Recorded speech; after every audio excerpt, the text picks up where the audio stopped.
ஹல்லேலூயா. கர்த்தருக்கு ஸ்தோத்திரம். இந்த நாளில் கூட இந்த குழந்தைய ஒரு சாட்சியாக வச்சு ஒரு வீடியோ எடுத்திருக்கிறோம்.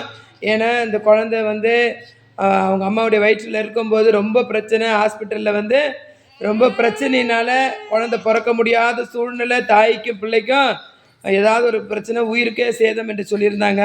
ஆனாலும் அந்த மக எங்ககிட்ட ஜெப விண்ணப்பத்தை கொடுத்து கிருபை ஜீசஸ் மினிஸ்ட்ரியில் ஜெபித்தோம். இந்த குழந்தைய அழகான ஒரு குழந்தைய தேவன் கிருபை ஜீசஸ் மினிஸ்ட்ரியில் கொண்டு வந்து சாட்சியாக நிறுத்தியிருக்காரு, தாயும் பிள்ளையுமாக. ஹல்லேலூயா. இந்த நாளில் கூட பாருங்கள், இந்த குழந்தைய பார்க்கும்போதே உங்களுக்கு தெரியும், தேவன் ஒவ்வொருவரையும் ஆசீர்வதிக்கும் போது எவ்விதமாய் ஆசீர்வதிக்கிறார். ஹல்லேலூயா. அதுபோல் தேவன் தாமே இந்த குழந்தைய இம்மட்டுமா ஆசீர்வாதத்தோடு கர்த்தர் கொடுத்ததுக்காக நாங்கள் ஸ்தோத்திரம் பண்ணுறோம். இந்த கிருபை ஜீசஸ் மினிஸ்ட்ரியில் இந்த குழந்தைக்காக தாய்க்காக ஜெபித்த அனைவரையும் கர்த்தர் தாமே ஆசீர்வதிப்பாராக. ஹல்லேலூயா. கர்த்தருடைய நாமமே மகிமைப்படட்டும். தாய் உருவாகும் முன்னே என் கருவை கண்டீரையா,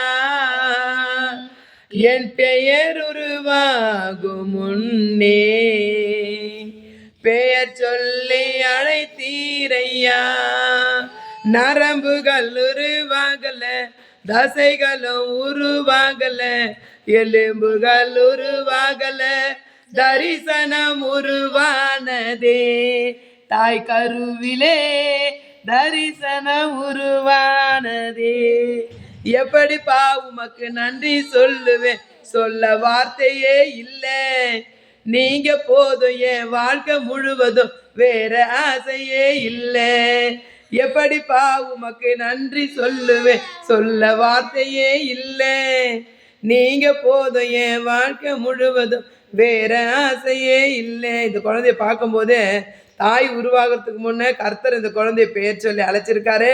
நரம்புகள், சதைகள், எலும்புகள், ஜீவனையும் கொடுத்து கிருபை ஜீசஸ் மினிஸ்ட்ரியில கொண்டு வந்து இந்த குழந்தைய கர்த்தர் சாட்சியாய் நிறுத்தினதுக்காக கர்த்தரை நாங்கள் நன்றியோட ஸ்தோத்திரிக்கிறோம். ஹல்லேலூயா.